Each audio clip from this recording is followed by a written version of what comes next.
The sun bled red across the endless plains, casting its last light like a wound across the earth. Dust swirled through the canyons, and there, kneeling in the dirt, was a man who had never bowed to anything in his life. Comanche, a warrior of the Comanche. His hands were made for the lance, the bow, the silent kill. Not for this, not for the trembling weight of a newborn child. Before him, a settler woman lay dying, her body broken, her eyes still burning. Her name was Sarah Miller. Her husband had just been slaughtered, her home reduced to ash, and yet, in those final moments, she held something more powerful than grief. She held purpose. She cradled her infant son, Samuel, bloodied and wailing, born in chaos. She looked up at Comanche, not with fear, not even with hate, but with something far rarer: trust. A desperate, unspoken plea passed between them, a settler woman and a Comanche warrior, locked in a moment that defied every law, every enemy line drawn in the dust. "Please," she whispered, voice like broken glass in the wind. "Save him! His name is Samuel! I beg you!" And Comanche, this hardened soul forged by 1,000 losses, froze. Because something in her eyes shattered the armor he'd worn for years. He didn't see an outsider anymore. He didn't see a white woman. He saw a mother with no time left, and a child teetering on the edge of death. Comanche reached out. His hand, leathered by battle, stained by the hunt, touched the baby's head. The infant's cries softened.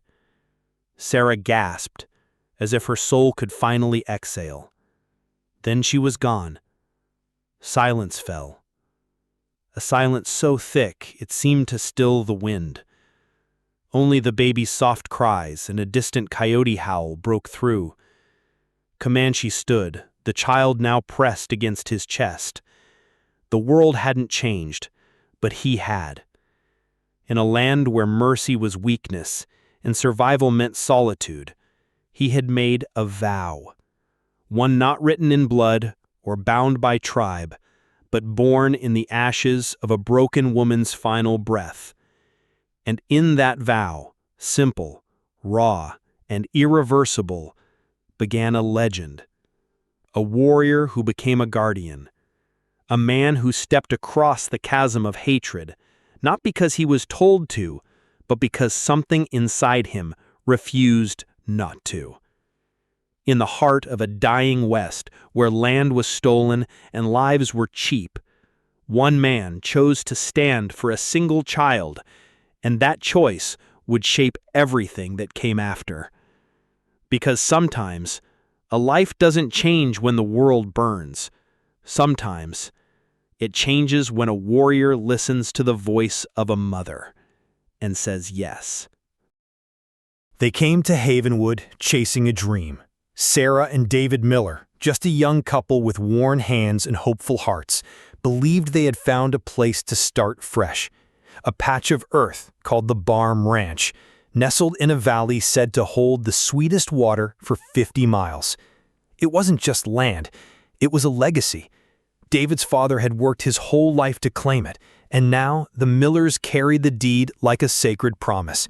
A promise of peace, of building something that might last. But the land didn't just attract dreamers, it drew predators. Marcus Slade.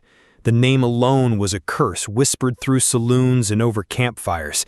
A self-made tyrant with a heart as dry and cracked as the plains he aimed to rule. And with him, the Red River Reavers, a gang of outlaws who bled the land dry and laughed as they did it. Slade didn't ask, he took. And when he saw the Barm Ranch with its crucial water source and rich soil, he saw power, dominion, a kingdom in the dust. The Millers never stood a chance. Their wagon was still a day's ride from Havenwood when the storm struck. Not a storm of wind or rain, but of blood. Slade and his men didn't offer terms, they offered death. David Miller fought like a man possessed, yelling for Sarah to run, to survive, even as the Reavers closed in with gunfire and steel. He fell protecting her, his blood soaking the land he hoped would be home.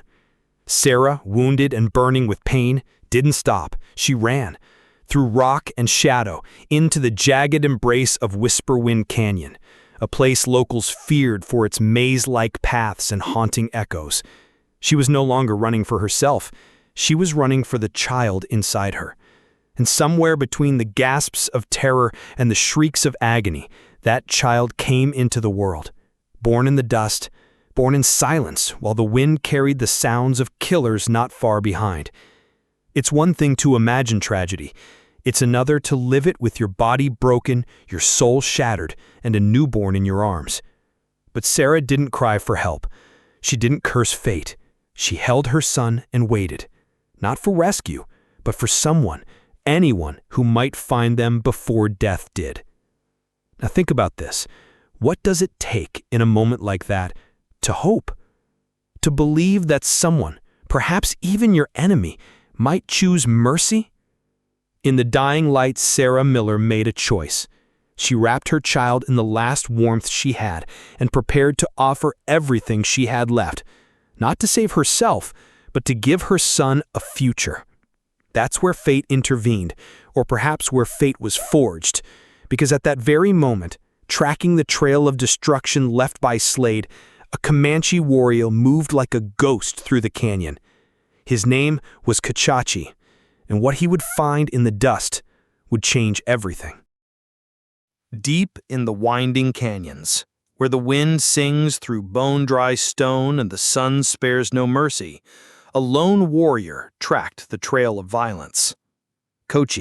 Comanche by blood, hunter by instinct, had been shadowing Slade's raiders for days. The signs were unmistakable: scorched earth, shattered wagons, blood smeared across the dust. He didn't need words to understand what had happened. The land spoke it all. Death had passed through. But then, something shifted. A sound barely louder than the breeze. A cry, raw, human, small. Not the war whoop of a raider or the final breath of the dying. It was the cry of a newborn. Faint, desperate. A sound so out of place in that brutal landscape, it froze Comanche in his tracks. He followed it.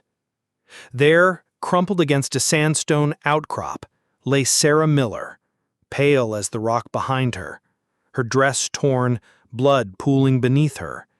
But in her arms, swaddled in what was left of her shawl, was the child, still alive, somehow, against all odds. Against every cruel law the frontier had written in blood. Comanche approached slowly. To Sarah, he must have looked like death himself, tall, battle-worn, shadowed by the sun, a Comanche, the very people her kind had once called enemies. But in that moment, there was no room for history, no time for fear. Her eyes met his, and they held. "Please," she whispered. Her voice cracked like dry earth. "His name is Samuel. Save him." Just 3 words, but they landed heavier than any war drum. Save him. Please. Comanche stood silent. This wasn't his war. This wasn't his child. Yet something ancient stirred in him. A memory, maybe. A face once lost, or simply the ache of knowing what it means to be abandoned by the world and still cling to life. He reached out, not to kill, not to take, but to hold. His hand, so used to drawing blades and stringing bows, trembled slightly as he touched the baby's head. The infant let out a hiccuped sob, then settled. "I vow it," Comanche said. Words foreign on his tongue, but solid in his soul. And that was the moment everything changed. He wrapped the child close with a strip torn from Sarah's shawl. her eyes already dimming, softened with the faintest trace of peace. Then she was gone, leaving nothing behind but dust, blood, and a promise etched into the bones of a warrior. From that second on, Kochi no longer walked alone. His path was no longer one of solitude, but of survival. Not his, but Samuel's. A newborn, fragile as smoke in a world ruled by men like Slade. Kochi didn't look back. He didn't mourn aloud. That wasn't his way. But as the sun set behind the cliffs and the wind carried the last cry of the dying, one thing was clear. A warrior had just become something more. A protector. A vow-keeper. And in that vow, hope was born. Hope that even in a land soaked with cruelty, a single act of compassion could carve a different story into the stone. Survival, for a Comanche warrior like Kochi, was never a question of strength. It was instinct, sharpened by years of hardship, solitude, and war. But nothing had prepared him for this. For the sleepless nights with a baby pressed against his chest. For the moments when the child cried not out of pain, but out of hunger. And Kochi, fierce as he was in battle, could offer nothing but a silent fire and the cold emptiness of his own helplessness. He adapted fast, because the land demanded it. He remembered seeing a doe days earlier, grazing with her fawn.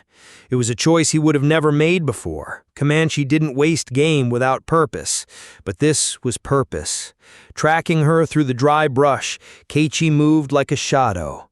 And when the moment came, his bow sang not for meat, but for milk. Awkwardly, he expressed what he could into a turtle shell, cleaned with care. It wasn't much, but Samuel drank, weakly at first, then steadily. That first success lit a fire inside Kochi that no enemy ever had. Every day became a ritual of quiet urgency. He scavenged berries and softened them with water.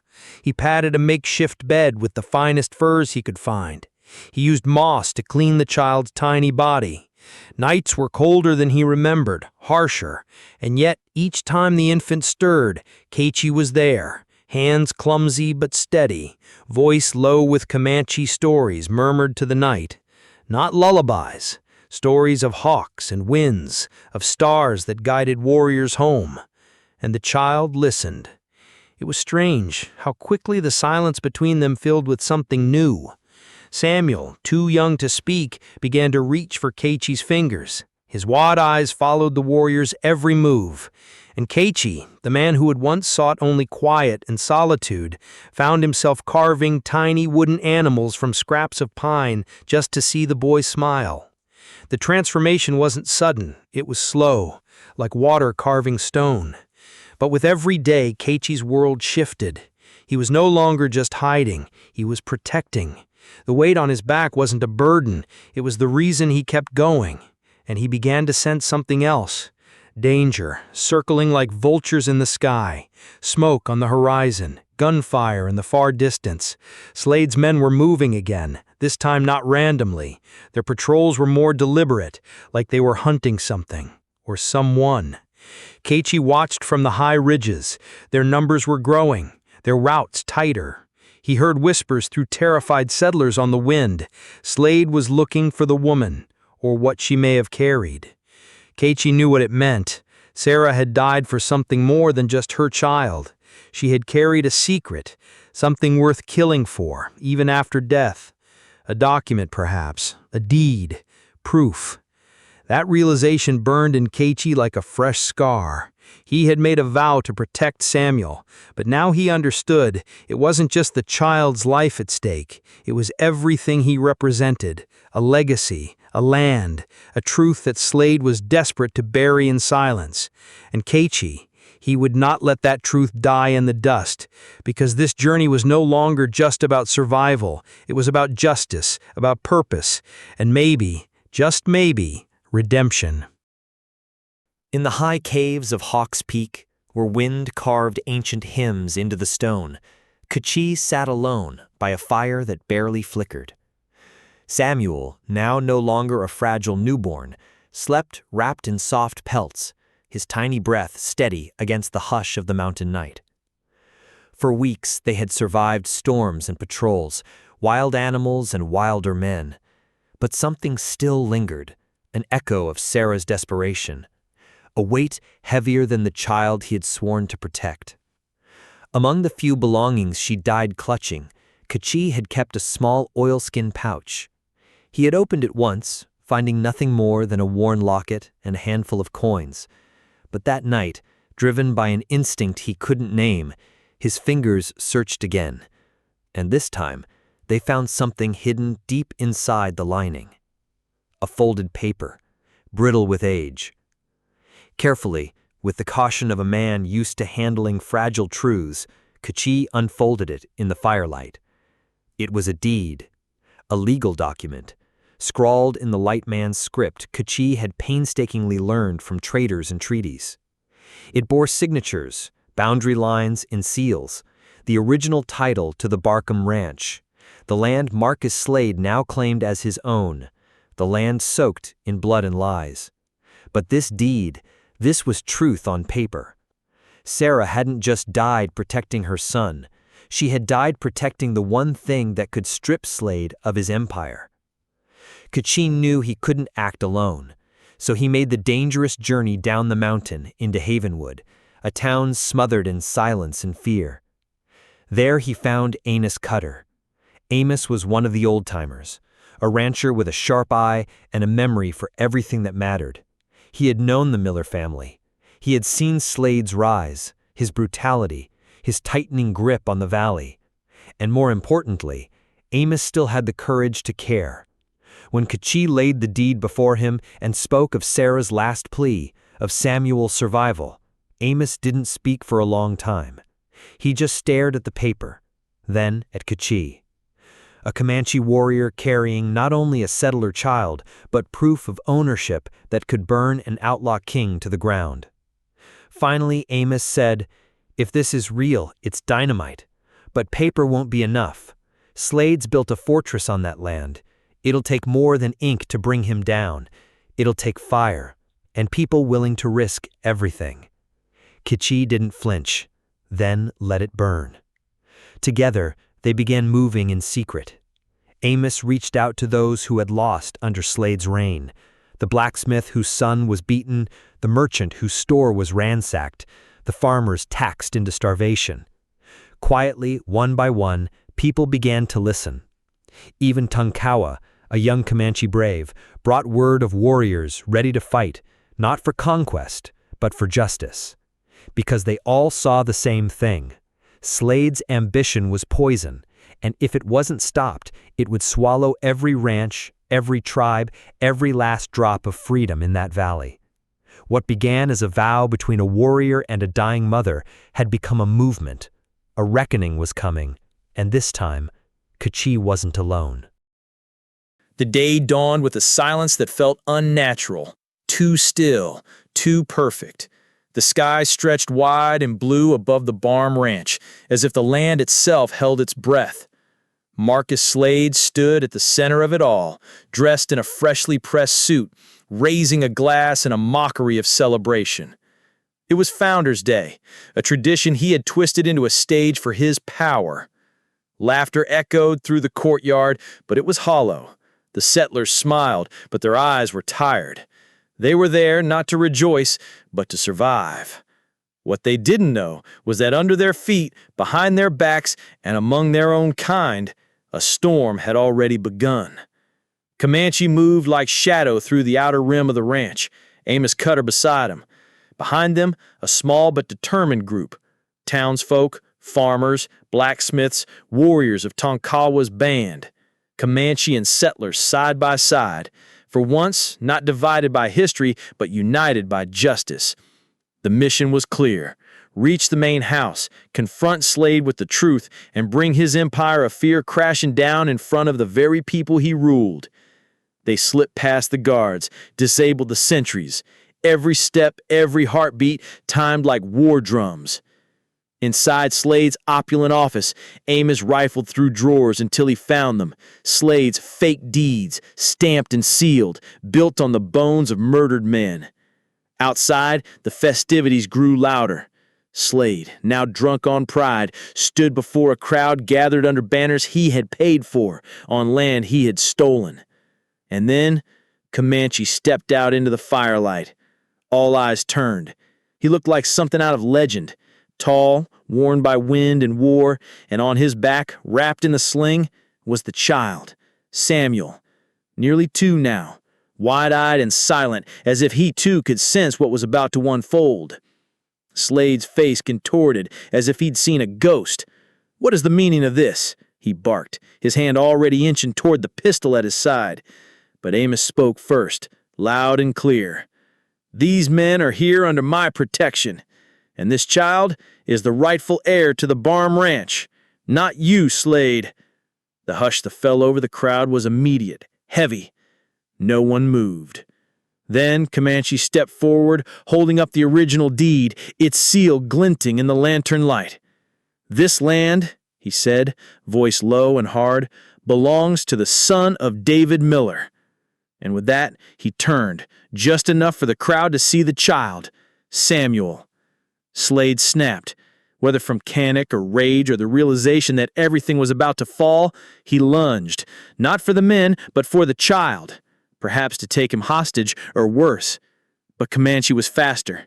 Like lightning drawn from steel, he moved. One arm shielded the child, the other drew his long blade. Slade stumbled. He was strong, but Comanche was purpose forged into flesh. The fight was quick, brutal, and when it ended, Marcus Slade fell to the ground, the blood from his chest soaking into the very land he had tried to steal. For a second, nothing happened. Then, from the edges of the courtyard, a sound, a cheer. It rose slow, disbelieving, and then louder. Slade's men, seeing their leader defeated and surrounded, threw down their weapons. It was over. In one moment of courage, the lie had been torn away. The people had seen the truth with their own eyes. Not just a deed, not just a child, but the courage of a warrior who had kept a promise, and the fall of a tyrant who had built his kingdom on fear. And in that moment, the West changed. Not with fanfare, but with justice. When the dust finally settled over the Barm Ranch, something remarkable happened. It wasn't the kind of celebration found in history books. There were no parades, no grand speeches, no trumpets. Just silence, heavy, sacred, and full of meaning. Slade was dead. The Red River Reavers, once feared across the frontier, had surrendered without another drop of blood.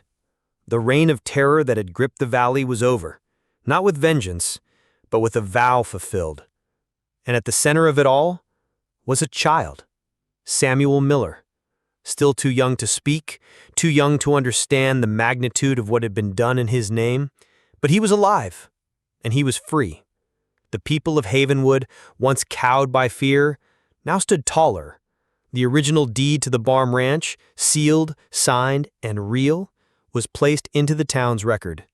Samuel was officially recognized as the rightful heir to the land his parents died protecting. For the first time in years, hope returned to Havenwood. Comanche didn't vanish into the night as many expected he would. He didn't slip back into the wilderness the way legends usually do. No, he stayed. Quiet, watchful, ever the sentinel. Not because he needed to, but because he chose to. He helped Amos and the townspeople restore order. He taught them how to find clean water when the wells ran dry, how to track game when food grew scarce, how to read the land and respect its warnings. To some, he was still an outsider. To others, he had become something greater, a guardian, a bridge between worlds, Comanche and settler, past and future. He shared stories with the young, sat in silence with the old, even smoked a pipe in peace with Tonkawa, the young brave whose warriors had stood shoulder to shoulder with Havenwood's townsfolk. Together, they weren't just rebuilding a ranch. They were reshaping a community, one not built on fear or ownership, but on understanding. But even peace has its limits. There came a day, quiet like the one before, when Comanche knew it was time. No ceremony, no goodbye, just a final glance at Samuel, now playing in the dirt with a carved wooden hawk clutched in his tiny hands, a gift from the man who had once held him like fragile fire and who had fought a war to keep him alive. The boy looked up and reached out. Comanche allowed himself one rare fleeting smile. Then he turned, mounted his horse, and rode west, into the setting sun, not as the lone warrior he had once been, but as something more, a vow keeper, a legend born not from conquest, but from compassion. In a land that often chewed up the good and buried the truth, Comanche had done what few could. He kept a promise. And in doing so, he didn't just save a child or a town, he saved himself. And long after his tracks had vanished from the canyon dust, the people would remember. They would tell the story, the warrior and the child, the fallen tyrant, the vow made in blood and kept in silence. Because sometimes the greatest heroes don't ask for glory. They just keep riding.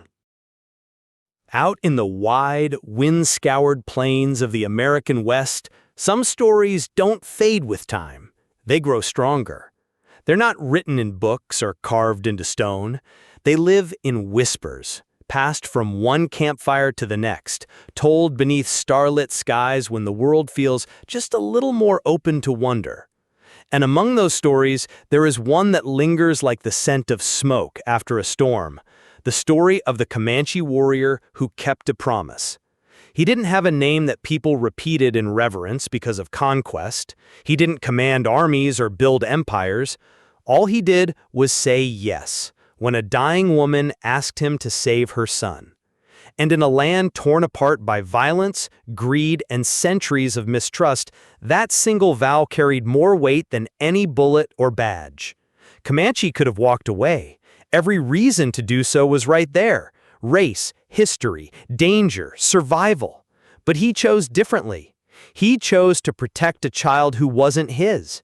He chose to fight for justice in a world where justice was rare.